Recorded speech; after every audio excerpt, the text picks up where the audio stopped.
Sonra bu videoya baxın və bu videonu mən təcili çəkməliyəm. Bir kuruk vurdu, ikinci kuruk vurdu, üçüncü kuruk da hatta vurdu. Dördüncü oldu. Hemen dedik. Ay burada bütün ettiğim dibiller ortaya çıkıyor abi. Ben mahnını çarpıp götürmedim. Bu ne yapacağım peki?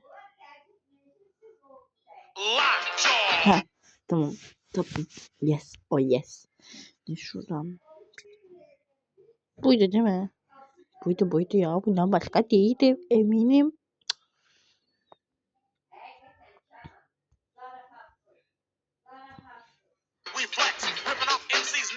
Oha bu kadar da geç olacağını vallahi bilmirdim.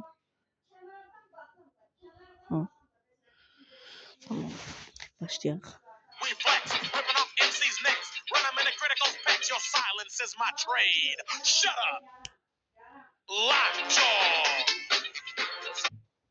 Dostlar anında çok güzel oldu. Sadece 1 dakika 14 saniyemi aldım. Yani yüklemekte mənə kömək edin. Üçüncü ve valideyn ləzzətində mənim telefonum anam atamın nəzarətində. Çünkü bir tane program var. Ne koyuram ona bakarlar. Ona göre valideyn nəzarət tutulmuş. Dur.